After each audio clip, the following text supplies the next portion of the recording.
can't stay in the recording room, John says.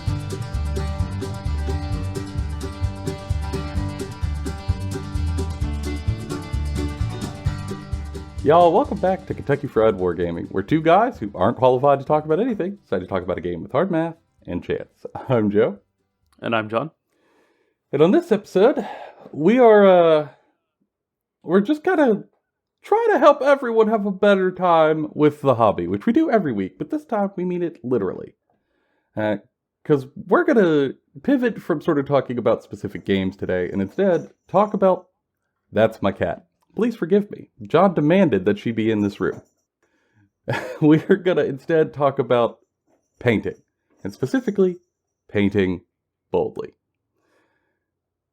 John, what does that even mean? I don't even know. We're gonna have to talk about all of that and suss it out. Yeah, and we'll get into exactly what painting boldly is, but to sort of give the briefest overview of what we're gonna talk about is saying fuck it with painting. That's certainly a reductive way to put it, but I love it because it's not really entirely wrong. Because let's be honest, I think we've all gone to paint something and then had an idea that was maybe just a little beyond our comfort zone, and then went, I don't know, I might end up painting that in a way that don't look great. I'm not going to try it. And I don't know if that's necessarily good for us a lot of the time. We'll talk about it. First, hobby time and games played.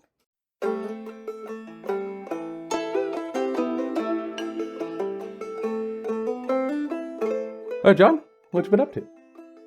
So I've continued on my Conquest painting journey. Ooh.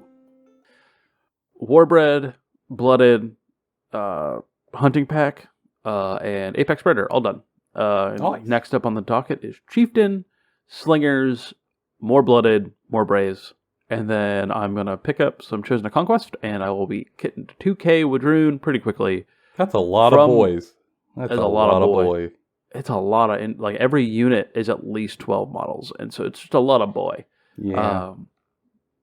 And Conquest released the new one-person starter sets for their factions, all of which look beautiful. Really, they sort of took what was already okay starter sets and made them way better. Just more value for your money, and so I have decided I'm going to do 100 Kingdoms next, which means I have to find that one-person starter set in my budget to get it, because it's all of the cavalry I would like, and then just fill out with normal foot troops. It's true. It's a box chock-a-block full of horses. Yeah, it's an entire force of cavalry at I think close to 1,000 points. It's half an army almost for 160 retail, which compared to some of the other competitors out there is just hard to argue with. Mm-hmm. Yeah. And I don't know if all of those boxes are equally running on all cylinders, but all of them seem to be a good value. Some of them though are excellent, and I think the 100 Kingdoms is one of those.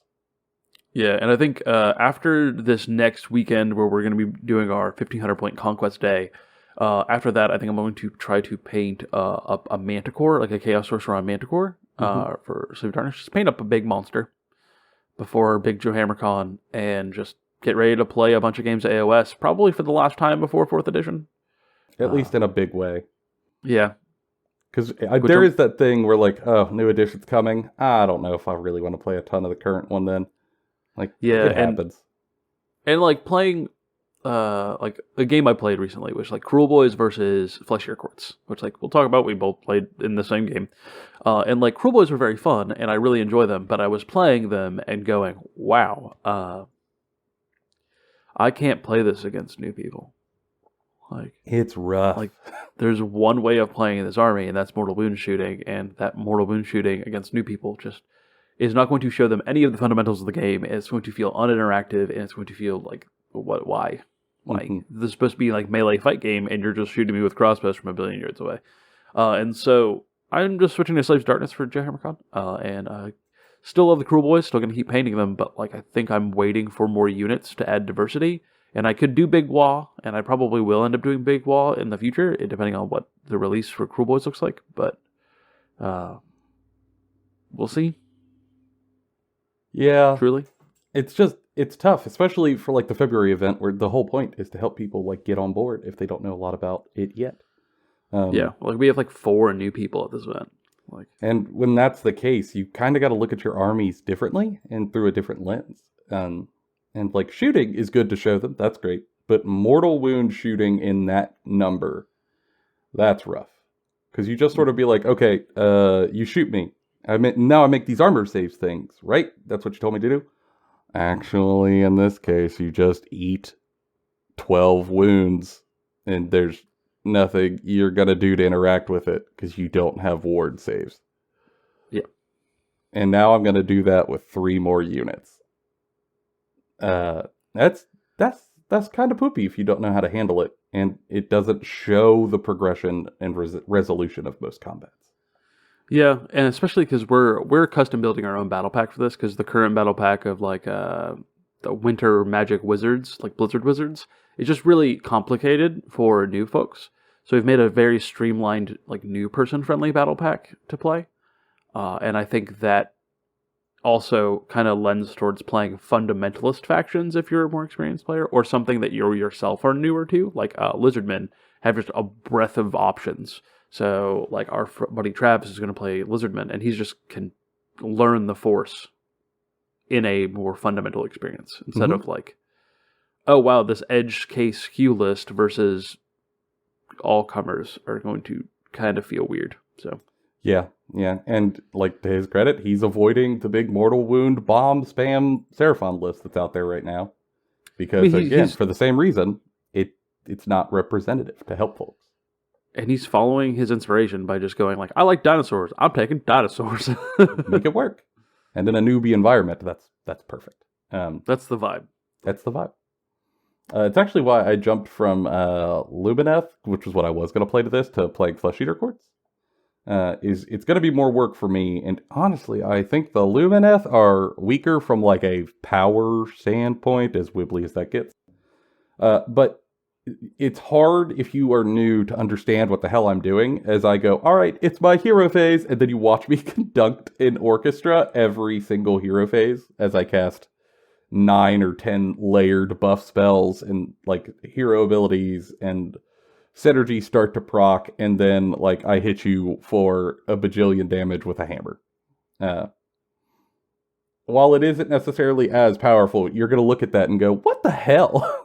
And it will feel worse than its power is. So playing something that's more straightforward of these big dudes are going to run at you, and we're going to try to tear your arms off and eat them.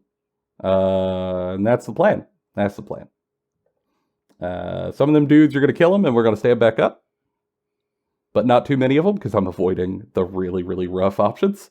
And we're just going to have a punch up. And I think having those sort of like straightforward lists for new players is at least easy for them to anticipate what they're going to try to play against. Right. Like, there's value there. Which, for my hobby time, I guess doves into mine. John and I did play a game, Cruel Boys versus Flesh Eater Courts. I took the new Flesh Eater Courts book out. Uh-huh. We had a whole scheme to make sure we could get that book in your hands. God, we did. We had to pull from our white trash roots and essentially have a situation of, I have extra food stamps at the end of the month, and I want to turn them into cigarette money. Who wants to pay me for these food stamps with store credit stuff? And by God, we made it happen. Mm-hmm. And we got the Flesh Eater Courts book.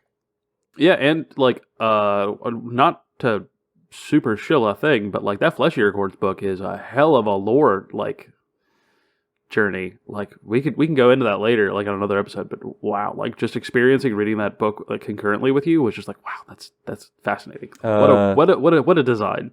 Yeah, and the inside of it is great. Like we'll talk about it on like I want to do a Flesh Eater Courts episode because I'm enjoying this enough that like I'm cool with just doing an episode on it. The rules might only last 6 months, but alas, I'll talk about it. But I really like the layout of that book. The lore things, the little tidbits, the like guy painting portraits. What a fun little twist.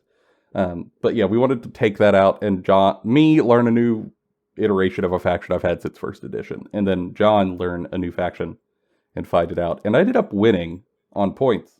Because I have like recursion and a 6-up ward save. So even though John would look at stuff and deal like 8 to 10 mortals per unit activating generally. Like, I could weather the storm and win on points. But that was what gave us the moment of, oh God. Oh, if they don't have ward saves, this is going to be painful. Well, it was also sort of a moment of like, okay, you knew exactly what to do to respond to this. Mm-hmm. If someone doesn't, they're going to feel like they're just the fish in the barrel and that I have an 870. Yeah.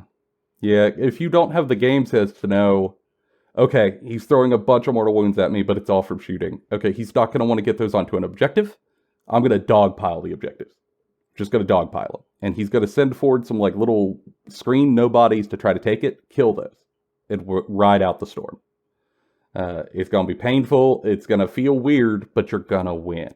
You're going to win on points. Even by turn 3, you're going to have such a big lead.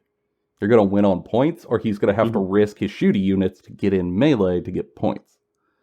So, like, having that plan from the rip opened a door. But yeah, I don't think that plan is necessarily intuitive if you haven't played before. Mm-hmm. It was a good game. It was really fun to run new Flesh Eater courts. That was nice. Outside of that, though, really I did a bunch of hobby. I finished up those Huskarls. Wait, no, I think I gotta wash them. So I painted up Huskarls for Conquest Day, which is coming up this weekend. And did some prep on some other models. And then, honestly, I spent quite a bit of time doing Flesh Eater quartz. Building some stuff out of that box to get it all put together. And also trying a new paint scheme, which actually is part of what inspired this episode. And next up, I think I'm going to paint an Ice Giant. Because I want to be fully painted. Ice Jotnar. Ice Jotnar! Like, when I say that, like, yeah, man, I don't know if Nords really hit hard. Like, I don't know where everyone's getting this from. Please point me to these hard-hitting units. I never mean the Ice Jotnar. He wrecks every time. He eats his Wheaties. He has dunked a T-Rex instantaneously twice. Like, that dude hits a horde. And he deserves paint. He deserves to be painted. It's exciting. I'm really hoping I come out of this 1,500 point weekend with more Conquest hobby want to paint up my like last 500 points. Yeah, which is like just dogs, just dog. Yeah, the answer to who let the dogs out is me, which is ironic because I'm currently petting a very needy 3-legged cat. But yeah, my final 500 points is 6 dire wolves and a werewolf hero, leading them all. Woof woof. He has big dog privilege. He is big dog privilege. Yeah, it's just, I don't know, it's been fun. Over the winter, I'm in this like cool hobby place of chilling and just painting what I want, however I want to paint it. And that's been really good for me. Let's talk about it.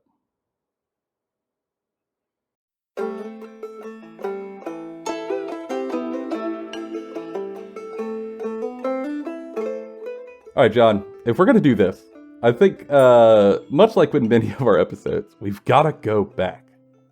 We gotta go deeper. We gotta go deeper. Because for me to like talk about painting boldly, I really only got to this point because of how my painting journey has come. And how it is like played out over time. And obviously I'm in a gaming group that we've been playing together for years now. And I've watched other people sort of start their painting journey from brand new and like progress through it in a number of ways. Also go to a lot of game store, hang out with people there, talk to them about how they got into the hobby, how they progressed with the hobby. And also some of y'all reaching out with like how you're painting and compared to how we're painting. And I feel like over enough anecdotal experience, you kind of get an idea of how some of the paint journey stuff plays out. And I think that journey is kind of what allows you to get to the point of painting boldly, and then we'll break that down. But like, all right, you're a new painter, John. You're brand new. You know nothing. Generally speaking, for folks out there, you probably might be doing it yourself. When people get into the painting, especially if they're brand new, they're not artsy, they don't have a background in it, you feel overwhelmed. And you have no idea where the hell to start, because Jesus, there's so much. There's so much. And when you do that, you go to YouTube or you go to Reddit or you open a book and you look at some of like the paint guides and codexes and stuff, and you look for approachable techniques with laid out steps to make your minis look nice. For me, that was like Duncan Rhodes, like a lot of Duncan videos of like step by steps. Yeah, and I think so. Like, I also loved the Duncan Rhodes videos when they were a thing. But like, one of the striking things about that time, and like a lot of videos that are similar to it, is that it goes, "Hey, here's how you paint your miniature. Buy 40 different colors of paint." Whew. And you're like, that seems like a lot. That seems like a lot of different colors to have to know how they work and where to use them and how to layer them and yada, yada, yada. Which is really, really, really difficult. Mm-hmm. I think that's overwhelming for the vast majority of people. And it involves understanding and learning a lot of mechanics, like techniques, immediately.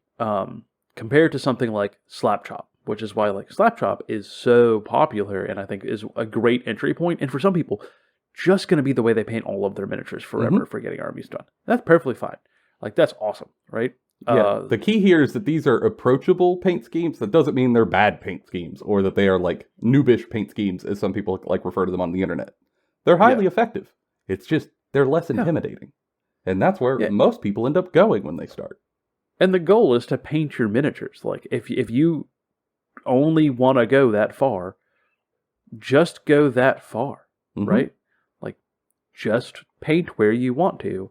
Don't paint where you don't. Yeah. But like setting that baseline as we're talking about painting boldly, I think is important. Of like, get to where you're comfortable being able to sit down and paint a miniature, and in a way that you feel happy with, before trying to approach the painting boldly part. And like, I think the easiest way to do that is a beginner friendly, like paint scheme, like Slap Chop. I mean, I use something similar to Slap Chop with the vast majority of my like line troops all the time. Yeah, it's just easy. It works well. There's a reason it's so popular. It's because it does look really good for the amount of effort that it takes and the amount of difficulty in it. Low effort comparatively to some of these like wet blendy, long-term, like 100-hour miniature schemes. And good result. It's really nice. And I think it builds the skill, like the mental capability to look at a model that has extreme amounts of detail on it and just go, yeah, it's whatever. It looks good enough. Yeah. And like, I think the skill is the thing that is the next step, right? Because generally, when you're a new painter, you're going to go find something that works for you. That might be the base coat, wash, highlight, like GW style. That might be something like Slap Chop. It might be something in between. But you're going to find something that works for you, and you're going to start knocking out minis, right? And you're going to get your repetitions in. You're going to just start doing maybe little batches of units or infantrymen, and maybe a few heroes. And over time, you're going to find that your skill is improving, your brush control is getting better, you're going to grasp fundamentals, like how to thin your paints or how to like apply a wash without it staining and doing like little coffee stain bubbles. You're going to get your fundamentals down, and that's sort of like your stage 2, right after your, oh God, stage. And then I think this is where you hit your point of differentiation, is once you start to do that, you're going to get some nice looking minis on the table, especially when you're new. For your skill level, your experience level, you're going to be really happy with those minis. And then you're at a crossroads. Do you feel the urge to just try to like, do you feel like you enjoy painting so much that you want to improve that skill just for your own want? Or are you totally happy with how the minis look right now and you don't feel the need to? And I think that's a big differentiator in this discussion, because if you are the latter, if you're like, hey, this is all I really care to try to do, wonderful. You can just stop there. That's fine. And you don't have to push. Yeah, to sort of really hammer that home in this episode. Because this episode is going to be a lot of like how to make stuff better, but you don't always have to. Like, I want to make sure that's very, very, very concrete at the beginning of this. Is a lot of the painting stuff on YouTube and the internet at large is like, you have to spend 2 hours per miniature. It's got to look amazing. Y'all are mostly going to be looking at these miniatures from like 5 feet away, under bad lighting while playing a game. They can kind of look okay. It's and fine. it's going to look better than gray plastic, and that's okay. If you're happy with it, be happy with it. Enjoy the hobby part that you're enjoying. If you only enjoy spending like a night on a whole unit and being from start to finish using slap chop, do that. Enjoy that. Have your thing. But if you want more, that's what we're trying to pitch here. Yes. Is how to do that. Because then you hit a weird point, right? If you decide, man, like, because this is where I ended up, is I was like, well, I never even liked art. Like, I complained about having to take art classes in high school because it didn't let me take more AP courses. Like, my name's John, I do wrestling and I don't like art. It's both them things are true. Yeah, I hated art class because I had to like take the stupid mandatory freaking art class that didn't teach me anything useful. Which meant I couldn't take AP courses. Well, I couldn't take more AP courses, which like was terrible. And now here I am, years later, in my like mid to late 20s, going, oh, kind of like painting, I think. Oh God, oh, do I give a shit? And the answer was yes, and I wanted to learn more. But once you decide that you enjoy this and you want to learn more, the trick is now you care, and when you care, that can add anxiety. Because if you're just like painting away, you're having a great time, you're totally content with how your minis are looking, you're not stressed out as you paint about how it's going to look at the end. You don't care. You're fine. You're totally in your zone. You're zen. But once you care, you worry that it's going to look bad by the end, by your definition. And that can introduce some rough feelings into your hobby time that should be relaxing. Yes. 100%. Hard agree. Because, like, this is a thing we do to relax. And I think for us on this show, in this setting, who would, like, let's be honest, y'all out there, like, similarly casual folks to us, you're not trying to win best painted. You're just trying to enjoy your hobby by learning a skill and improving at a skill that you just want to improve at for your shiggles. And if, for enjoyment being number one, having those bad feelings aren't good. And I think the way to push back against this, or at least one of the ways you can push back against this, is by painting boldly. Yes. The whole subject of this episode. And now we get to define, what do we mean? And John has so eloquently put it at the top of the episode, much to YouTube's chagrin, painting without giving a fuck. Wasn't in the first 30 seconds, doesn't count. I don't know if that's true, but I hope that's right. I'm going to pretend it is. And he's not wrong. Truly, when we say painting boldly, it is trying to intentionally, from time to time, paint without attaching your painting or your steps to an outcome. Don't care. Try to disconnect the anxiety from it and give yourself permission and space to do so. Because let's be honest, like from time to time, John, you've had an off-the-wall idea or style or technique you wanted to try, and like it's probably just been beyond your skill set at the time. Yeah, I mean, I would venture to say that's the vast majority of the time. I struggle very much with painting all the time. Not because like I don't like it, right? But just because I'm not innately talented and good at it. I have to try really hard to learn a new skill for painting. Like I'll have to watch a ton of videos about it. I'll have to like see it from multiple angles, and then I have to test it to really know what I'm doing. Mm-hmm. And so in order to do that, and even then, I still don't even think I necessarily know what I'm doing. Like, I still think I'm an amateur painter. Like, I'm no means close to some of these other people out there that are painting. And I can feel comfortable in that because, like, when I want to try something new, I don't add the added anxiety of picking, like, a thing that I already have as part of an army. So, like, if I have a certain scheme and way that I paint my Woodrune, or a certain scheme and a way I paint my Imperial Guardsmen, or a certain scheme in a way that I paint my World Eaters. I have built that, I have that, and that's what I do when I paint those miniatures.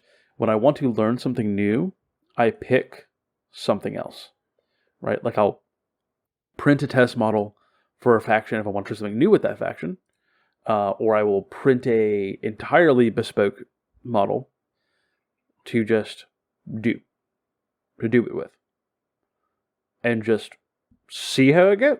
Mm-hmm. At the worst, I have something that I wasted a bunch of time on, but very little resources on, and I can just shuffle away or like decide I want to strip and retry. Or, best case scenario, I have unlocked a super cool new thing I can use to like blow things out of the water. A good example is when I started working on my World Eaters, one of the things I really wanted to try was like, what if I do layers of like effects? So like really simple base coats of like normal base coat of white with a highlight of brighter white, with like a base coat of blue and a higher like highlight of blue. And then I proceeded to weather the absolute hell out of my World Eaters with enamels. And then once that dried, I stripped a bunch of it off. And then I looked at it and I was like, well, I want a blood effect like a World Eaters. I need blood effects, right? But I didn't want to do like the drowning in blood effect. So I got old toothbrushes and I like flicked it on there. And then I was looking at it, I was like, man, like it's missing some of that stuff. And I was like, what do I do? And then I mixed some of the blood effect with like some black shade paint, but I still kept some of the goopiness. And then I got like a little piece of like paper towel, and I used it to sort of like scrape blood across a section of it where like bodies would have held on and dragged themselves down these like armored monstrosities to add like a effect of like thematic aspect to it. I die. I touch your armor. Yeah. Like, so there's this like two different tones of blood where there's one sort of blood that's really bright and fresh, and then there's this old dried blood from like the previous victims. And like, is that hard to get across an entire army? Yeah, but I feel really good about it on the table because it makes the entire thing look like a scene. It feels more like each model feels special, which for me with World Eaters is important. Yeah, I don't know. I like the idea that when you paint something, it feels special in interesting ways. And like, if you are someone who wants to improve as a painter, I feel like it's also really good for you for your improvement. Because you're going to get in the rotation of getting really comfortable with some level of painting. But if you're really into this and you want to improve, you're probably going to see minis that are beyond that and want to take some of them ideas and try it, or some techniques that are beyond what you're comfortable with right now and try them. And the only way to incorporate those things that you're interested in into your painting is to just do it. Yeah. Just give yourself permission to take a chance and do it. Like, you know what's terrifying? Blending.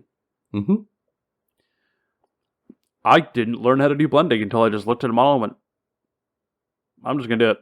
It's going to look like poopy first couple times. I'm always keep doing it. I'm going to keep doing it until I can do it well. Yeah, I don't know. Like, we get kind of in our heads with painting, or at least I do. But, like, looking online, it seems like a number of people do. Like, God, it's going to look terrible. I'm going to ruin this model. Y'all, there's never a model you can't strip. You could just pull all the paint off. If it goes absolutely borked, you really, really missed the mark from what you intended. You could strip it, and now it's back to bare plastic. There's a guy I watch on YouTube all the time called eBay Miniature Rescues, I think. And he we'll link really eBay Miniature Rescues down below also, because their stuff is great. Like, it really taught me that, like, I cannot possibly mess this up enough to a point where it's unsavable. Because he takes truly, like, mistreated models. That's a bad way of putting it. They truly difficult models. And That's turns better them into phrasing. something new. He phrases it really well. Like, there are times he'll pull something that looks like most people would say it looks bad. And he goes, I can tell where this person tried really hard. And I'm going to try to recapture that in a way that looks the way they probably intended. And I think that, like, it helps build a different mindset. Like, watching those videos felt really cool. And it's one of the biggest reasons I was able to, like, let go of the anxiety of, like, I'm going to mess this up. I'm going to make it look like crap. Like, just always redo it. Yeah, you can't. And you go through and you just give yourself permission to feel it out. Step by step, color by color. You take a mini. I would recommend starting on a mini or like a small handful of minis, whatever you prefer. That you like think a kill team or something. Yep. I'd recommend like a hero or something. You just pick one mini that is separate, and you give it a shot. You give yourself permission to get messy, to take chances, make mistakes, get messy. Classic Miss Frizzle. Um, and see what you end up with. And you don't even necessarily come up with the whole scheme before you start. Just feel it out. Color by color. Because you're not going to know what colors you need until you're there and recognize it in the moment. Because you don't know what you don't know yet. And you just gotta jump. And you do have a safety net here. It feels like you don't have a safety net, but you do. There's always stripping. It's gonna be fine. It's gonna be fine. For me, an example of this is recently Flesh Eater Quartz came out, right? Like the new book came out, very cool. Some new minis, a lot of new minis that look really great.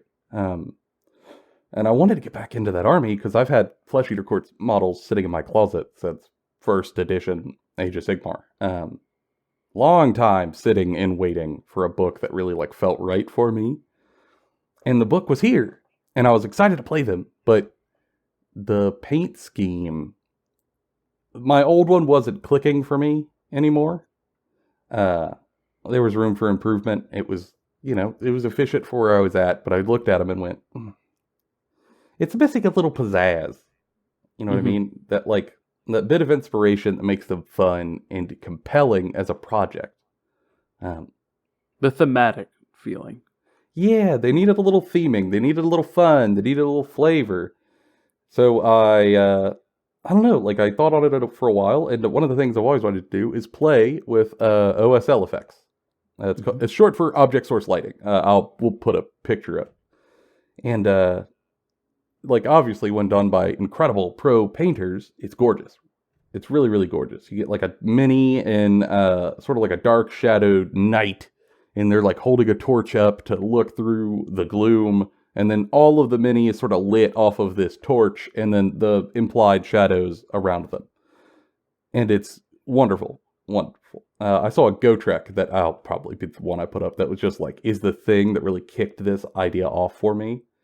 And I always wanted to try it, but it always just seemed way, way beyond my skill level, because frickin' look at it. It's nutty. However, one day I woke up and went, you're kind of full of crap. Like, you could probably... Well, like... You're a liar. You're absolutely full of it. Like, maybe you just be an absolute coward about it. Like, what? Just do it. Maybe it is beyond your skill. You won't know until you try it, though. So, like, how are you going to work it into a scheme? And for, like, a year, I've tried to consider schemes to work it into, and none quite felt right. And then Flesh Eater Quartz, it clicked. We could do monsters. We could make it look like a monster poster. The trick to Joe is just make it about monsters and done. Into it. You're right, and I have no rebuttal, but I am indignant anyway. Title of my biography. Yes, indignant anyways, the Joe story. Yeah. So I decided, like, okay, what's the vibes? And I was thinking of, like, the old horror movies from, like, the 60s, the 70s.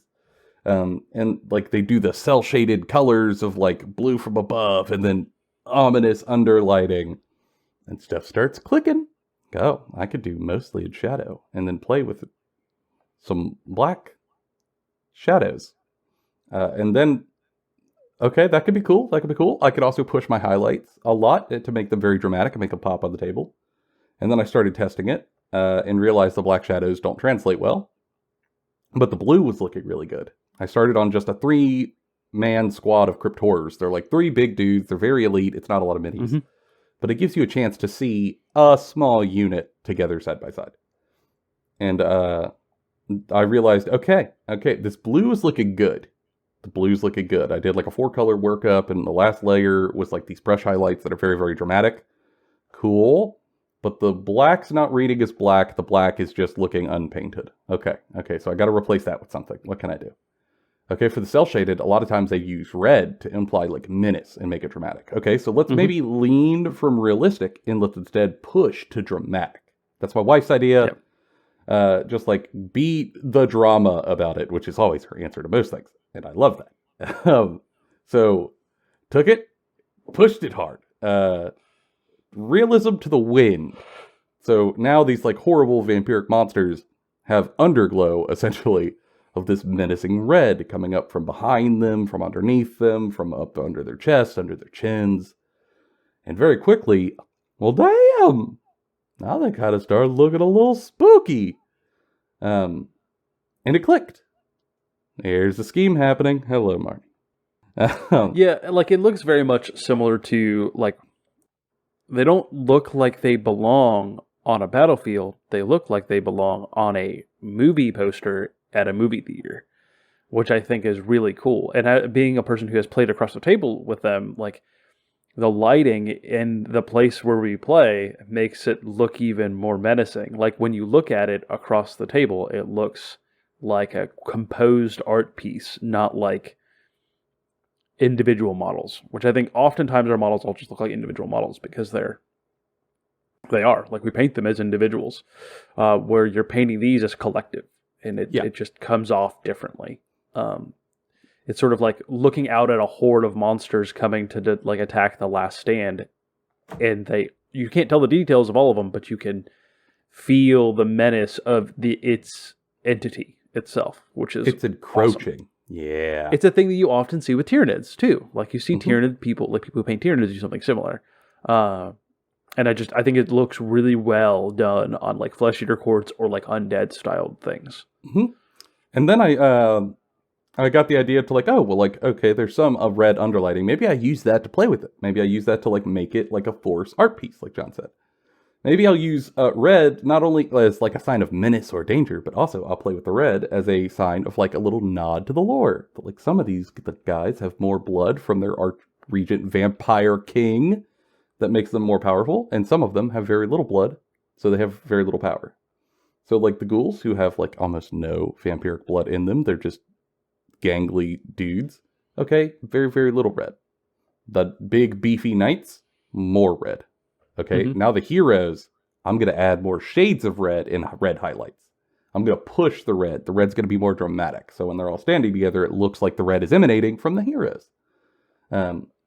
And very quickly, like, a whole scheme for an army started popping into my head, all because I tackled a thing that was outside of my skill set, and I didn't think I could do, with the freedom of, it's going to end up what it looks like, but we're going to try this attempt and be flexible from step to step. We'll correct as we go. And that's okay. Wherever we end up, we end up. But we're going to learn something. That's the guarantee. I might learn I don't understand OSL very well, but like I'm going to learn something out of this. And we'll put the minis up here. Just a couple of like hobby progress pictures. But that's only possible because I let myself paint boldly. And I feel like as I've started to do that more and more over the past year, my skills have improved far more than I feel like my efforts have. Like when I first started the hobby, I was pushing hard and watching a ton of videos and tutorials and really thinking about it a lot, but I wasn't getting as much return on that investment. Whereas you just sort of give yourself permission to be a little playful, be a little weird, have some experiments and see what happens and correct. You just sort of, I don't know, you unlock more skill more quickly and it's more fun. Yeah, I think, like, sometimes you're going to fail, too. Like, I think I want to just sort of throw it out there, because I've failed often. An example of a failure I have, I don't have a picture for it, because I did it back in, like, 2014, 2015. I was playing Necrons at the time, and I had, like, the old Necron Overlord, right, that came with the command barge, like, the little extra guy, and I, like, made the command barge an annihilation barge and had the extra guy as an extra HQ. Just old budget tricks. And I went to go paint him, and I wanted to really make the OSL work on it, and I didn't have an airbrush at the time.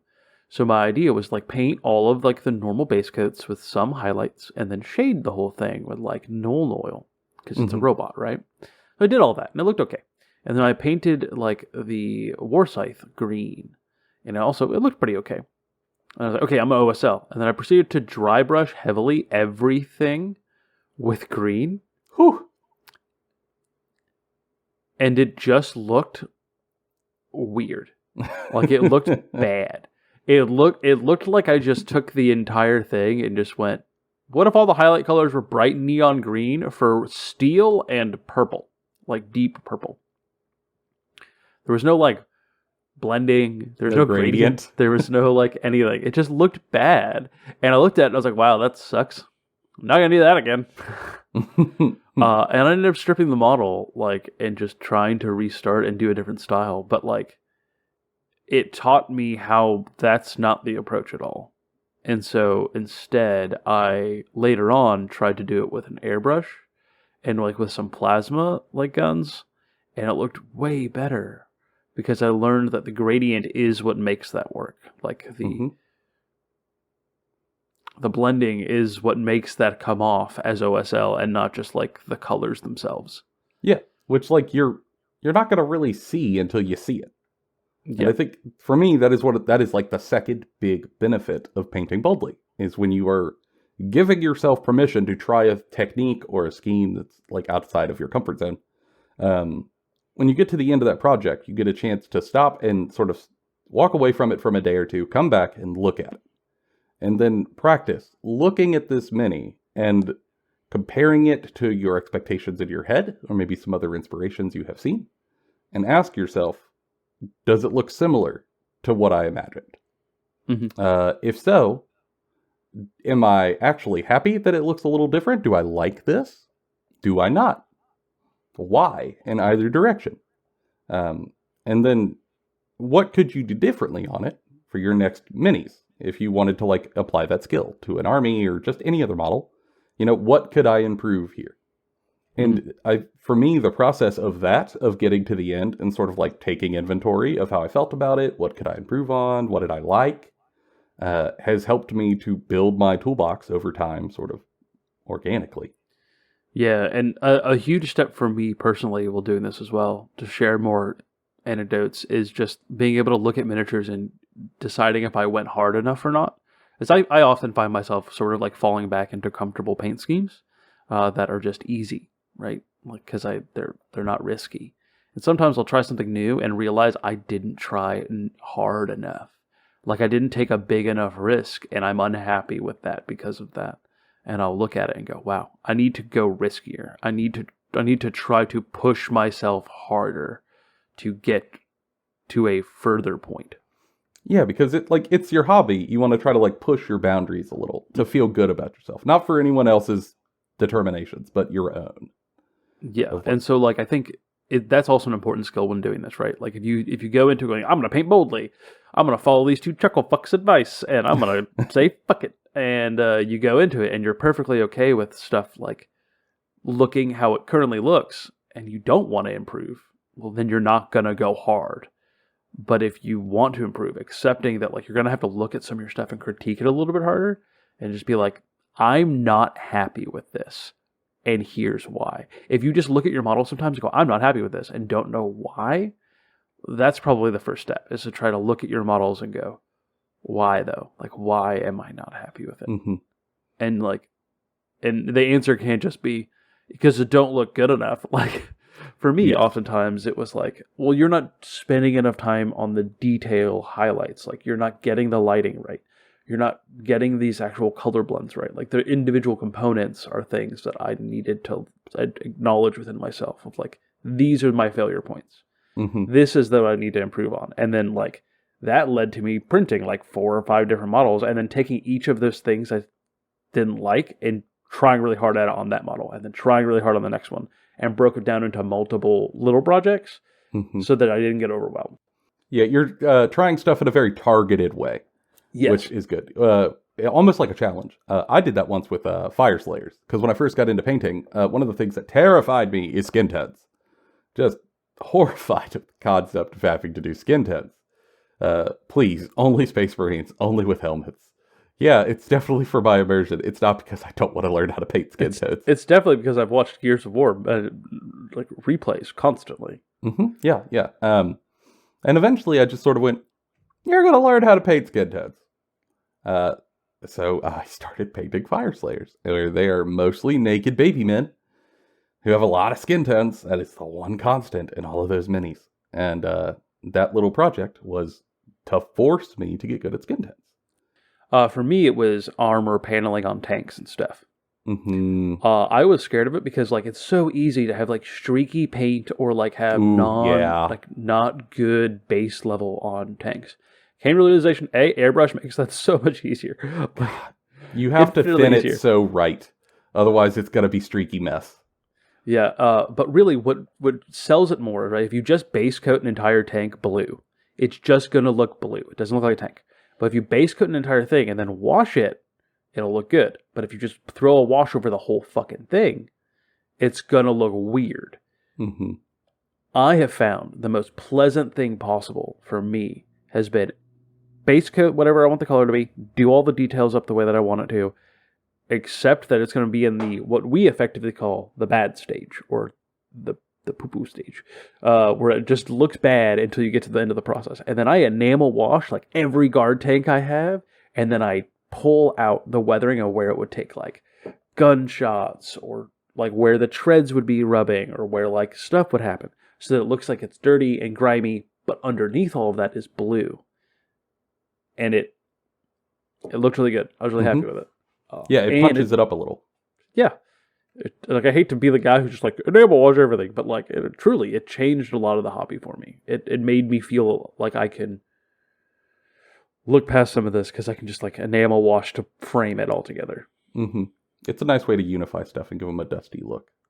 Mm-hmm. And I think also, for me, one of the big ones, like the third big one for this is, once you sort of give yourself permission from time to time to paint boldly, right? That, okay, I want to improve at painting, and all of these assessments I'm doing are from only my own feelings of, is this at the level I want? Not at, is this at the level of some like Instagram painter? Is this at a level of a YouTuber?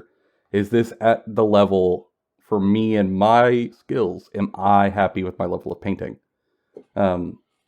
You sort of start to, one, center your perspective on yourself, but two, open your perspective on creativity. You will let yourself maybe have ideas that you currently can't quite pull off. And you know they're not in your wheelhouse yet, but you know they might be able to be with some effort. And I find that that's wonderful for just the creativity of this thing, because it is supposed to be a creative hobby. Yeah, and like, I'm just gonna say, it's not just a thing that you can do with painting. Like, also with terrain building and conversion. Like, this, especially this final point, is like, there's a thing that like unlocks when you go, I can just try stuff and see how it goes, and kind of like blend away into making it work. That conversions, like, and like from scratch terrain building really sort of like builds that into you. I cannot explain how much like just sitting there and fiddling with a bunch of different parts to try to make a building will look the way I wanted to, translated to painting better. Mm-hmm. It's true. It's true. It's giving yourself the confidence and permission to feel your way through a process. Mm-hmm. And knowing that you'll make it out the other side, and you'll look back then. This is a creative thing, and whether you're out there and your creativity is in coming up with cool army schemes, maybe it's in building a narrative, whatever that is, you're going to have ideas, and some of them are going to be beyond you. And like, at least for my brain, I would try to shut down cool ideas that were totally great just because I knew they would be uncomfortable to try to like execute on a paint table. Rather than just trying it, I'd just say, no, can't do. And like narrow the perspective of ideas. And I just think that's a shame. And we don't have to do that. Particularly us, the casuals, us who like watch this show. What best painted are we all pushing for? Yeah, like, it's purely for the fun of it. And for most of us, like, we're not trying to meet a deadline, right? Sometimes we are. Like, sometimes we have a deadline that we make for ourselves. But like, I think there's a huge difference between trying to paint boldly when you are like 2 weeks out from Adepticon and you need an army done, and when you don't attend tournaments. Mm-hmm. When it's just a random Tuesday in March. Mm-hmm. Why not? Like, it's like, I would like to attend tournaments sometime in the future, and my approach to painting and force for that is going to be very different. It's going to be very different. A little more utilitarian, a little more efficient. Yeah. I mean, even the force I pick to play will depend on how much little man I want to move around on a table for like 3 days straight in a large group setting. Yeah. My force choice should change depending on that. I don't think it will because I'm a nightmare person. And that's okay. Yeah, that tracks. That's okay. But really, like, I don't know. It just, if you give yourself permission to paint boldly, it will make you better at painting and you'll improve better. But it'll also just make you more confident, and this will be more fun, hopefully. And that's really where I think this like comes home. This thing is a hobby about enjoyment. It always has been. That's the core of it, and it sometimes gets a little foggy depending on like where you're at on the internet or like what you got going on in your life. But this is a hobby. It's fun. It's very, very core, and this is a way to give yourself permission to experience that fun however the hell you'd like. Yeah, and sometimes painting boldly is a good opportunity to just see how far you've come, right? Sometimes I'll like to like pull a model out and I will go hard on it. Go as hard as possible on it. And I will pull out one of my older miniatures and I will compare the two and just go, wow, I actually have improved. Like, it's kind of hard to see that when you're like painting day in, day out, like a force, right? Because they all start to blend together. But when you actually like directly compare the two, it'll really show you how much you've improved and how much skill you've gotten. And like, I think that's a much better comparison for comparing things than taking a miniature you have and comparing it next to your friends, or worse, the internet. Like if you compare something, like Vince Ventrilla is a very, very, very good painter. He makes extremely good educational videos for how to do techniques, and like they're very much not entertainment. They're very much educational. Love him for that. He is infinitely better at painting than I am. And if I try to take one of the miniatures he shows a picture of and compare one of my miniatures to it, I'm going to feel bad a little bit because I'm not nearly as good. But I could be. If I would stop doing that, if I would just take the miniatures I have and compare them to where I used to be, and then once I see how much further I've gone, take that same miniature, compare it against Ben's, and go, that's where I would like to be. In this thing that I didn't do as well, I would like to get to there. And then find a video where he explains how that happens is a nice through line for me to learn how to do techniques and get better at this. Right? It's just, I don't know, man. Like, it centers it on your journey and how far you've come. And I just think that's cool. Like, it gives you credit because you deserve the credit. Yeah. Why stomp on your own achievements? It's great. It's great. Yeah. Everyone starts off like buying some miniatures from a store and some like basic paint and then painting a miniature pretty poorly. Everyone does. Just like everyone starts learning how to paint coloring books by coloring everything outside the lines and messing up everything. Like, keep doing it. That's the process. You're doing great. Just keep going. Beauty. Yeah, I still have, it's not the first mini I ever painted, because the first minis I ever painted, I was doing like a step-by-step, so like, they look better than they should, because someone was telling me every step of the way. But I still have, like, it's a little D&D halfling miniature. It was the first mini I painted without a scheme, entirely on my own, and I tried hard on. And, God, it looks terrible. I was giving it my absolute best that I had at the very beginning of this paint journey.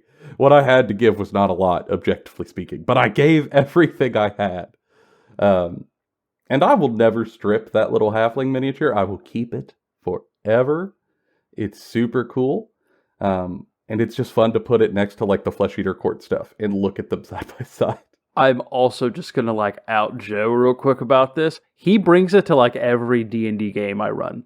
Mm-hmm. Like he will bring this little miniature. It's not for his character. He never puts it on the table. He just brings it with him and it's just sitting there next to his dice. And I'll watch him like look at it every once in a while. We're at the table and he's just like, there's my boy. It's true. I tried hard. And while like the end goal wasn't incredible, it was a hard effort. And that's worth respecting. Mm-hmm. Keep it. It's a relic. If anything, it just makes the Flesh Eater Court win feel better. Mm-hmm. And for y'all out there, I hope you have something similar, and I hope this resonates with you badly. This is one where, like, we're not talking about a rule system or anything that is objectively true. It's all relative. It's all in the brain. It's in the wibbly space of just like thoughts and our anecdotal experiences. But I think there's some truth to hear. There's some truth to be found here. Truth to hear. I'm a podcaster. The truth. It's out there. And I hope this connects for y'all. If it does, let us know. I would love to hear if y'all have similar hang-ups, or if you have totally unique hobby hang-ups. I'd love to hear those too. And, you know, if you want to try this, but you're still not quite sure how to get over the finish line, reach out. We are happy to help you to try to, like, start this little journey for yourself. Yeah, and like I also want to just add something towards the end of this episode here. I just like want to thank everybody who's been dropping comments lately. We've had a ton of people just talking about like our new like foray into Conquest. We've had a lot of people reaching out for messages.